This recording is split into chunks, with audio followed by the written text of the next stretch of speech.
Hello everyone. This is a box that has my copy of Hegemony that I have been waiting for since November of 2021. This is the first game I've ever kickstarted.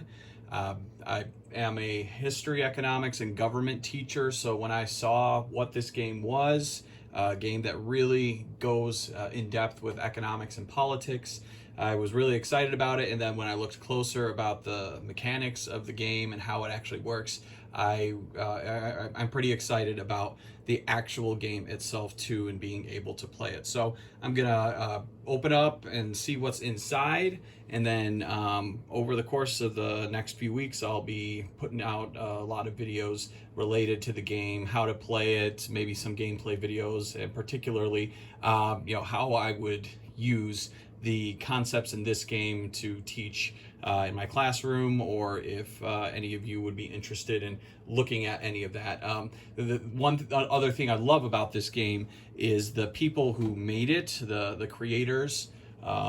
They have put a lot of time and effort into putting together material related to those concepts as well, which you're going to see in here. So I'll just open it up and let everybody see what is inside. So let's go ahead and open that up.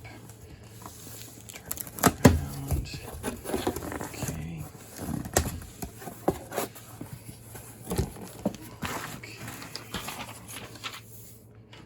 All right. So we have the game. Oh boy, this is heavy. All right, so this is the game that came in the box. All right, and then for me, I also got these historical event cards that are an extra that give you some, little extras that you can look at with that. I'll look at those in a few minutes. And then I also got these coins. So the game comes with cardboard money, but this was an extended item that you could purchase with the Kickstarter, and I think the folks who created Hegemony have said that these would also be available on their website. So I'll look a little bit closer at those in a little bit first. Let's look at the actual game, okay? So with the Kickstarter edition, you notice on the back, they have that it includes crisis and control. So the items that are listed there, those are in this box, but for anyone who purchases the game after this, so I believe June is when they said that it would be available for general purchase, you would get the normal Hegemony game and have the crisis and control separate as extended items. So you'd have to purchase those separately if you wanted to get that. All right, so let's go ahead and pull this open. All right. Let's see what's in here. Okay. All right, so pull open the box. All right, so this, again, I teach these things in a high school, so I really appreciated that they took the time to work with academics, people who are experts in political science, economics, political economy. I'm doing my teaching with games series of videos, so there's a lot here to work with. Now, in addition to the things they have here, I might try to look into some other concepts, but I definitely would make use of these ideas. Many of them I teach, the economics stuff. This is really most of the course that I teach. So I'll make use of this and making my own videos, but honestly, this book is really nice, and I believe they have it online. If they have an online copy of it and I can find it, I'll put the link in the video for anyone who doesn't actually have the game. But it does a nice job going through and discussing a lot of different concepts with political science and economics and government. So it's a nice addition that they made for the game. It shows that they really took a lot of time and effort to think through what are the ideas behind the game.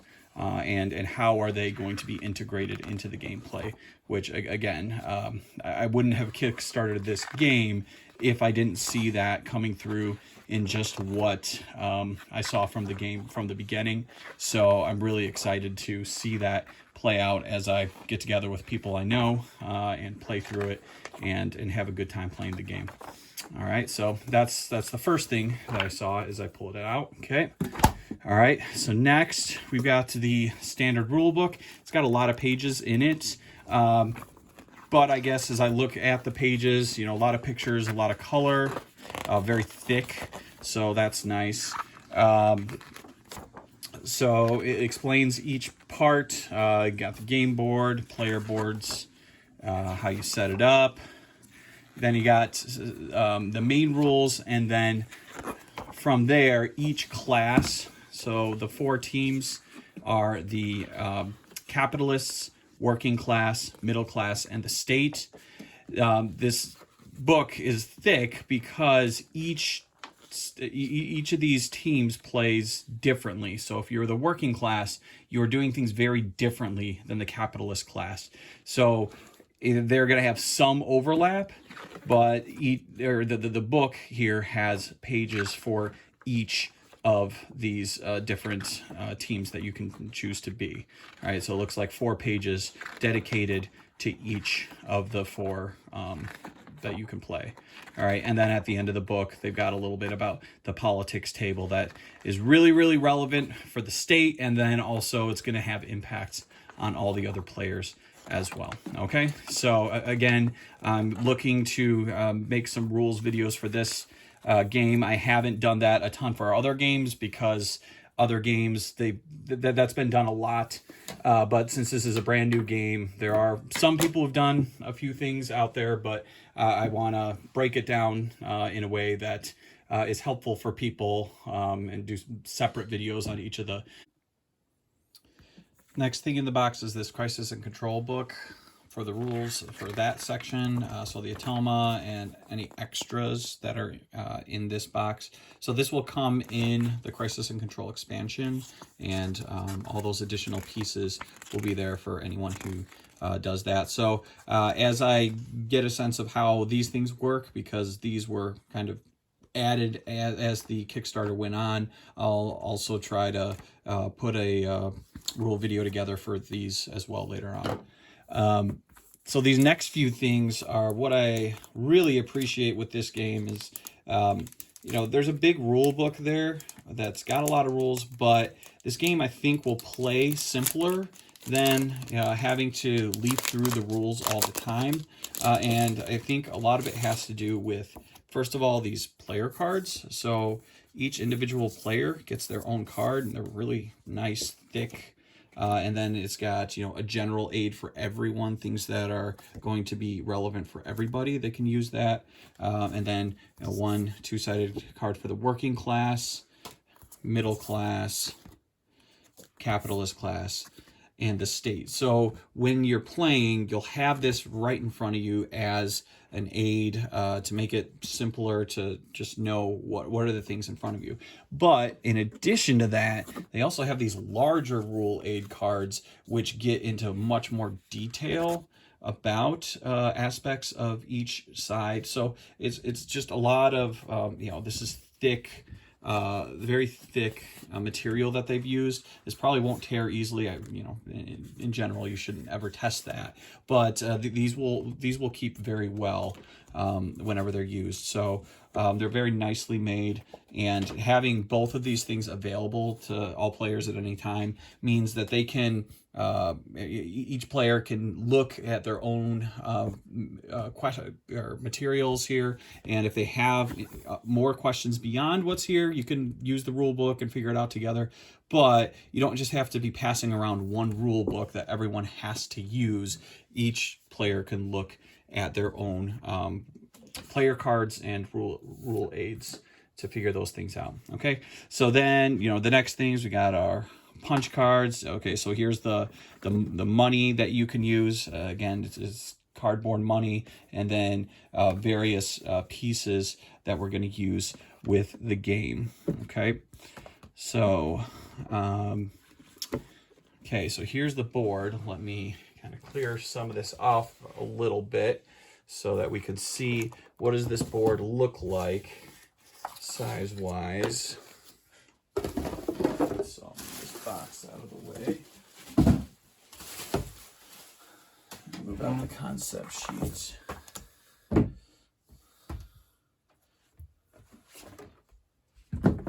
Okay, so it's a fairly large board.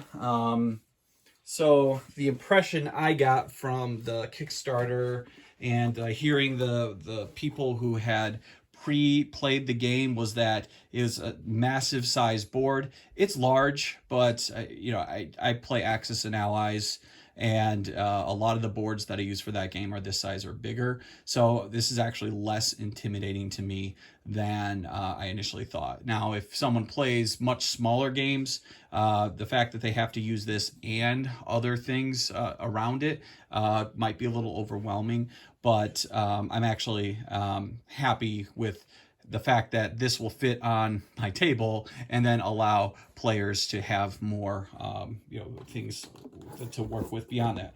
For example, you've got these player boards the players get. So these are double layer boards. Okay, so initially you got the bottom, and then on the top, this allows you to kind of put the different pieces inside of spaces that they have cut out on the top layer. So it's a nice feature that wasn't initially going to be part of the game, but again, the Kickstarter did well, and this was one of the additional things that I was happy to see that they were doing. So you'll notice each class is different. Capitalist class in general, their goal is to make a whole bunch of money. So you have, how much money have you gotten along the way, and you achieve those levels to get more points. It's all about revenue, and then how much money you keep as profit for your capital. So, I mean, that's very reflective of at least the theoretical side of capital, corporate capitalism, and hopefully, reality, but, we'll can get into that another time. But so that's what the capitalists do, and that's what their board looks like. All right. So then we've got the working class. All right. And so their goals are to try to have a good life for themselves. So they want to have higher levels of prosperity. That's going to help them. You want a higher population. You want goods and services. You want to get trained up in being able to do different jobs and work in the private sector. But then also they're going to have trade unions that they can use, which fits in with the politics around socialism as well.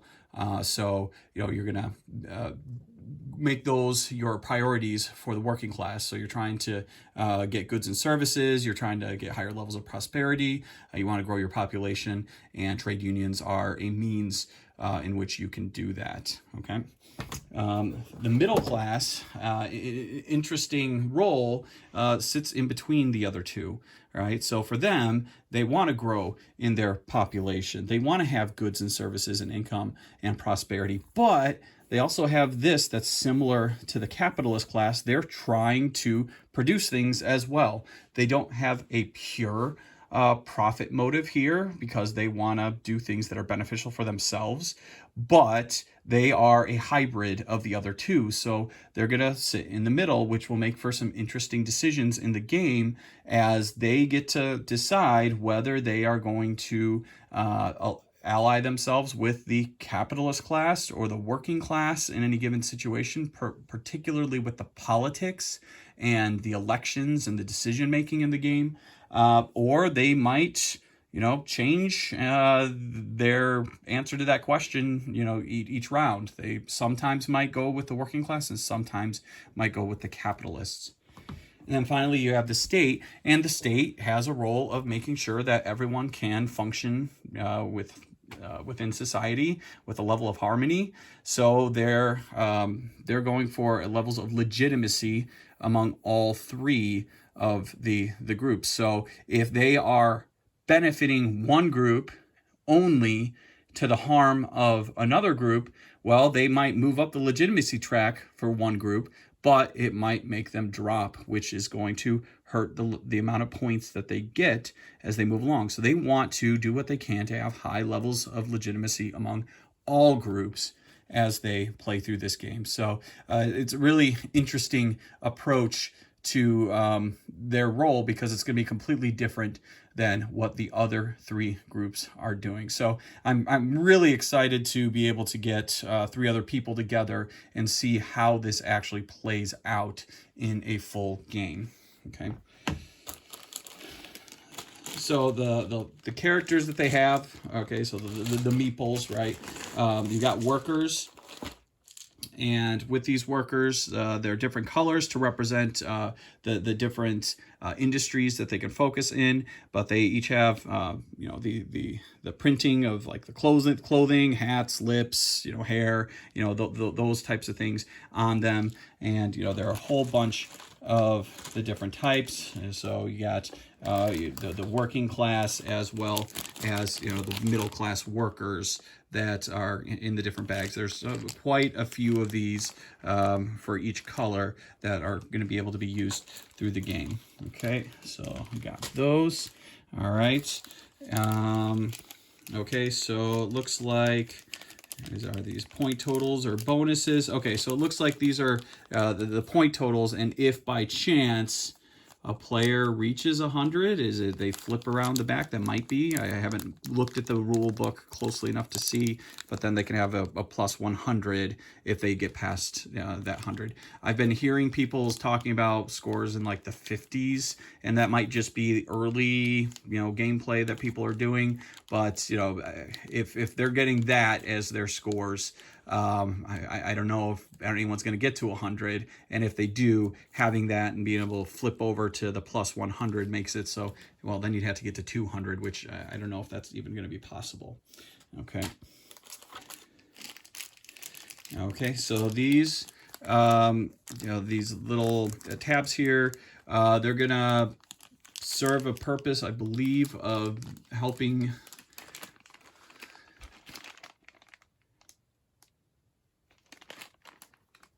Yeah, so got these little cylinders. I don't remember exactly what those do yet. They might be for policies, but I'm not sure. So I'm gonna have to again look through the book and see exactly what these do. But each of them have the printing of their team on the ends. So that's again nice that they did that. Okay, so you got the squares. The purple ones are going to be influence squares that the different sides can use to exhibit some sway. Think lobbying, and to try to get results to go the direction they wanted to. But then also when you have elections, these different color cubes are going to be pulled out of the bag. So you can make use of those. There are lots of cubes for each of the three sides that are not the state. The state doesn't have any, but the other three do. All right, so these clear cubes, I believe these are the ones that go on the board to show price levels and that kind of thing. But again, I'll have to look closer at exactly what those are used for. But we got that, and a nice bag here that you're going to put the different cubes in, that you pull them out when you do elections. So yeah, it's got the game name on it. Okay. All right, beyond that, we got a slew of cards. All right. So we got these smaller ones. Again, I'm not quite sure yet what these smaller ones are going to be. So I think some of these are immigration policies. And again, more in depth later with how those will work. But this is just what they look like on one side. Okay, so immigration. And basically you could see when it comes to immigration, they're focused on a middle-class middle-class worker and the working class worker. And so there's going to be one for each of them. And again, I need to look closer at what the policies are and what exactly they do. So I'll explain that later on. But this is what's in here. And then these are going to be the exports, prices, And then you have business deal possibilities here that you can do with those. Okay, and business deals, and then if you have to take out a loan, if you run out of money, you can take out a loan, but then you're going to be impacted in how much you have to pay back each turn, as well as final scoring in the game if you have not paid back your loan at that point.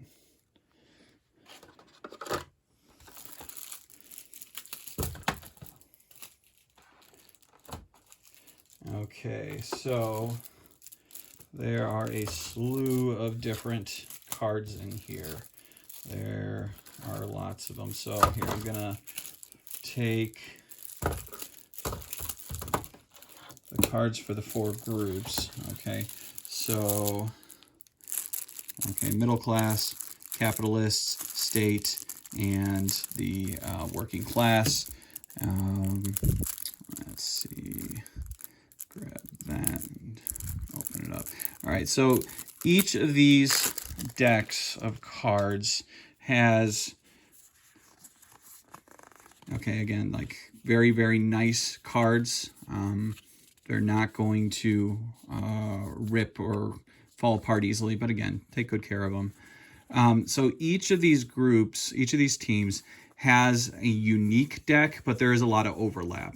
So some of these cards are going to be things that everyone can do, but then say student movement, this is going to be a lot more what the working class is going to do, because it aligns much more, or workers movement, with what they are focused on within the game. Or state scholarship is a lot of, the state is providing benefits to the people, and that's a working class focus. Okay, so some of the cards are going to be the exact same. They can do the exact same thing among the different groups, and other ones are going to be different. Again, as I get into more rules later, I will discuss more clearly what the significance of different things, like the stuff on the bottom, and what some of these cards might mean. All right, so there's working class, and I'll just show the other cards briefly as I open them up.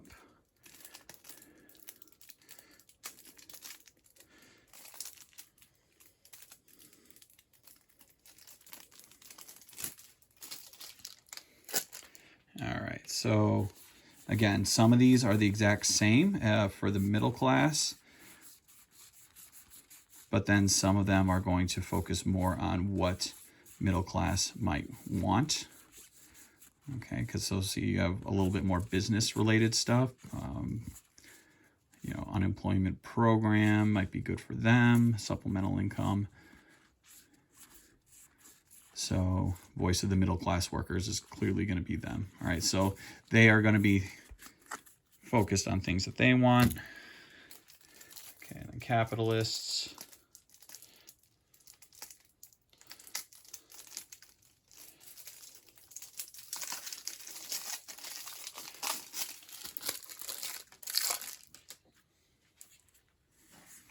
All right, so again, these cards are going to be things that a few of them are going to be the same as the other ones, but then others, what I saw, taxed enough already. So that's, a lot more business related. They don't want to pay taxes. They'd rather have lower taxes and fewer government programs, whereas the working class wants the government to pay for more programs. So so that's more focused on them and what they have. And then finally, the state.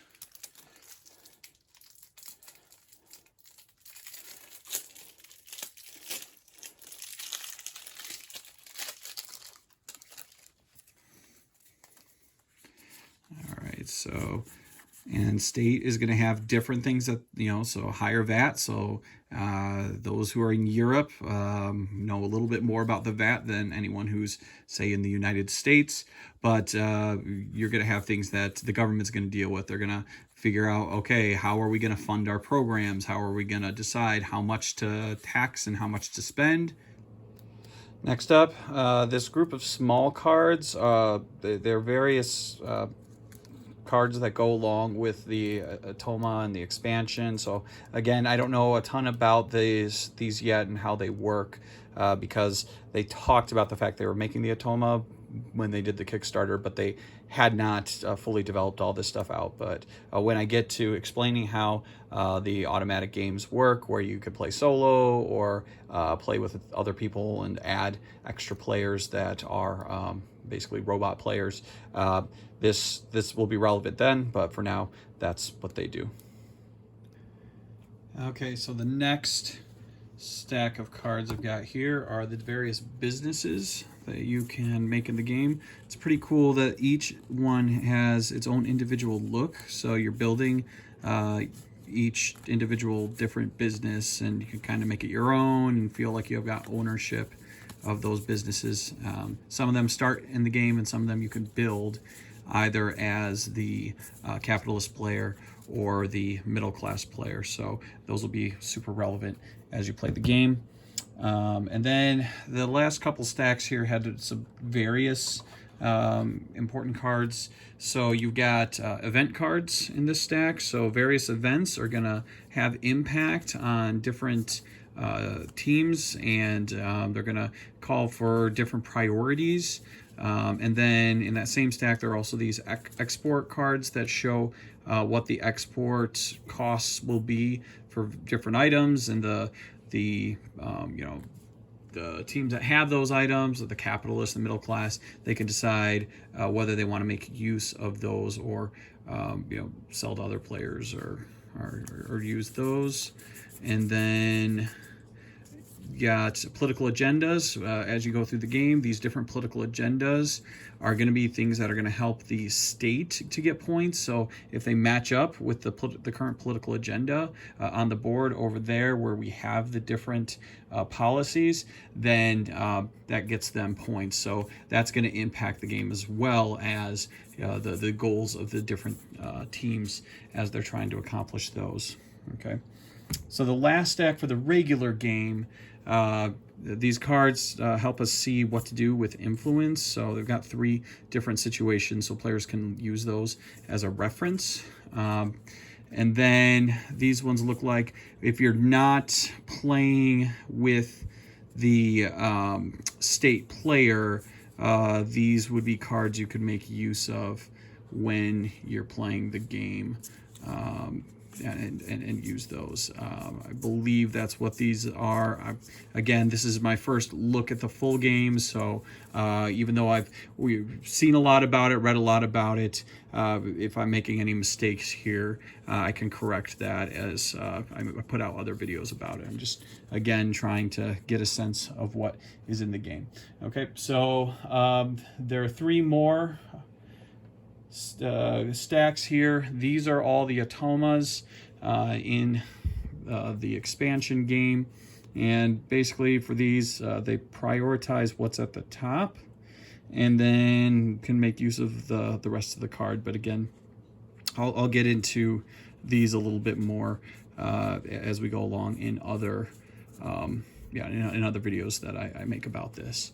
So so you got the Automas for the different groups that you can play with. All right, so so that's everything that's in the box. Again, these historical events, they're an additional thing that if you want to add some of these events, historical things that have happened around the world that have had an impact on history, you can make use of that. I won't pull it open right now, but that's a possible thing that people can use. And then these coins, again, they're heavy, they're nice, they're solid. It'll be nice to make use of these in the game as well. But that's an additional item that people would have to make use of. All right, so again, I'm going to be making a lot of videos about Hegemony. This game has a lot of potential in my mind, both as a fun game, but also when it comes to really teaching and understanding just how economics and political science and politics work. I think it's got a lot of room to run there to be able to be a helpful tool in that way as well. So if you're interested in seeing more videos as I put them out, if you subscribe to my videos, then you'll be informed when I put more out there, and I hope you like the video. Let me know if you have any thoughts, if you're interested in anything in particular, and I hope you have benefited from seeing this, and it helps you as you explore this game Hegemony.